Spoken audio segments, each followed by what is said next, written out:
So, does Jurassic World Rebirth give a new life to the Jurassic Park franchise, or is it just another huge letdown like Dominion? Well, let's talk about it. But as always, before we get started, if you're new here, my name is Aaron and I talk all things movies and TV, but really mostly movies, so if you're into that sort of thing, go ahead and hit that subscribe button for me. It would be greatly appreciated. And if you like my videos while you're at it, hit the like button as well. And of course, if you've already seen the movie, let me know your thoughts on it down below in the comments. But without further ado, let's talk about Jurassic World Rebirth.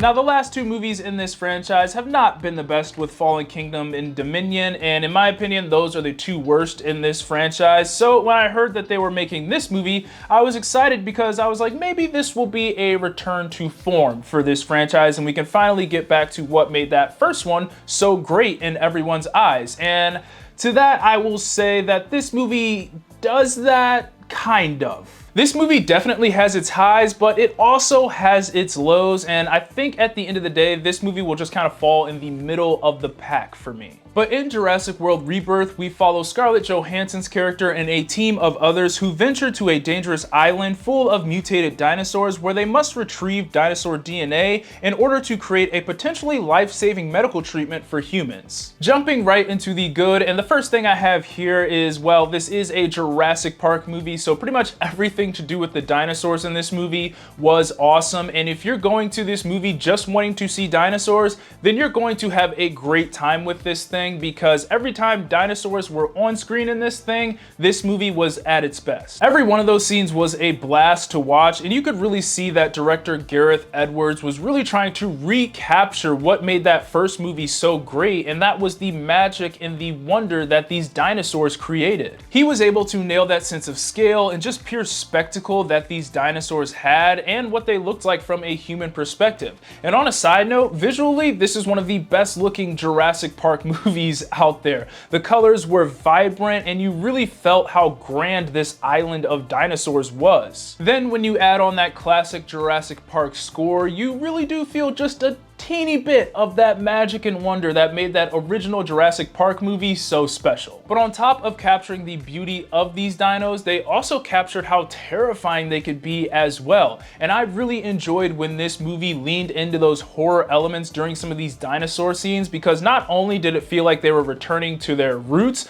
but it also added tension to some of those scenes as well. I mean, every scene where they were taking on or running away from a dinosaur was awesome in this thing. We had the scene with the Mosasaurus, I think I pronounced that right, hopefully, but that scene has been shown a lot in the trailers, and that was just an awesome boat sequences with not only the Mosasaurus, but a couple of other dinosaurs as well, and people falling into the water and whatnot. And then we had a T-Rex sequence, which was probably my favorite part of the movie. We also had the D-Rex, which was the big mutated dinosaur, and it was cool, but I wish we got a little bit more of it, but that's something I will get to a little later in this video. Long story short, this movie gives you everything you want and more when it comes to the dinosaurs. Moving on to the so-so, and the first thing I have here is that the human element in this really wasn't the best, and every time it was just humans on screen, all I really wanted to do was get back to the dinosaurs. Now, don't get me wrong, I think the cast did a great job. Our main cast of Scarlett Johansson, Jonathan Bailey, and Mahershala Ali were really good in this thing. I mean, Jonathan Bailey had a couple of lines and moments in this thing that genuinely made me laugh, and he was probably my favorite character in this movie. You could tell that he was just having a lot of fun playing this role. We also had a side character played by David Iacono, and his character was definitely the comedic relief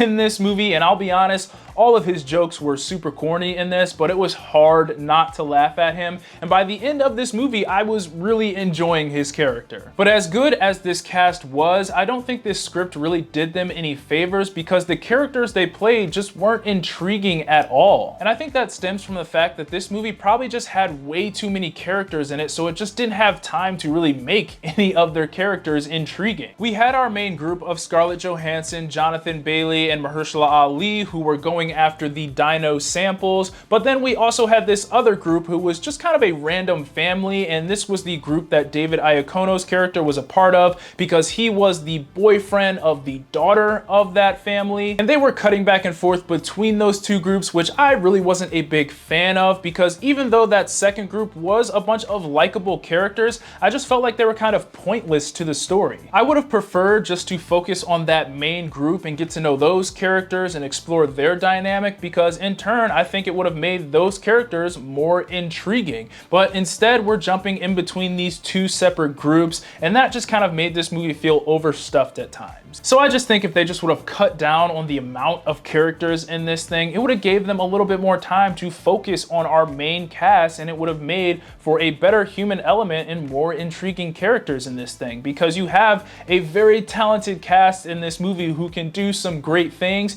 if you just give them the time to do that, instead of jumping back and forth between this random family and them. And the last thing I have for the so-so is that if you're looking for this movie to reinvent this franchise, it's not gonna do that. This is a return to formula type movie. It's your pretty generic, straightforward Jurassic Park story. We have a group of people that figures out a way to put themselves on an island full of dinosaurs, and they're after some type of MacGuffin device. A couple characters get eaten by dinosaurs, then we have this big grand finale with this big monstrous dinosaur, whether it be a T-Rex or a mutated dinosaur like this movie, and then the movie's over, just like that. And I will say, this movie probably reminds me the most of Jurassic Park 3 with just the way it plays out, but this is the definition of a safe movie at the end of the day. It doesn't try to reinvent the wheel, it just sticks to what it knows, which is, well, dinosaurs. And finally, getting into the bad, and the only thing I have here is just the screen time given to the D-Rex, and as cool as this thing was,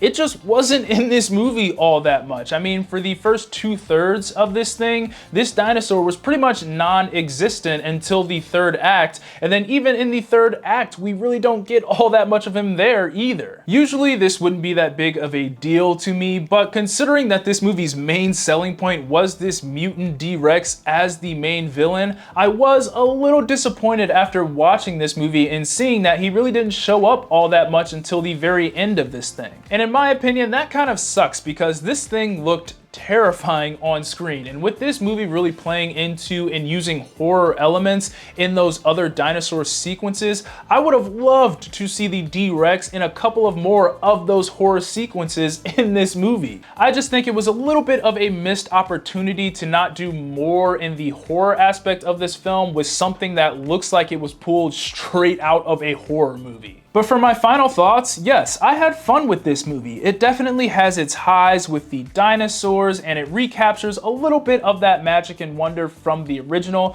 but it also has its lows, which unfortunately is everything else. It's not a bad movie, but it also could have been better, so for me, it's just average. Those are my thoughts on Jurassic World Rebirth. Be sure to let me know what you thought of the movie down in the comments, and as always, be sure to like, subscribe, comment, get your Eazy Apparel at shop easyapparel.com. God bless, and I'll see you guys later. Peace.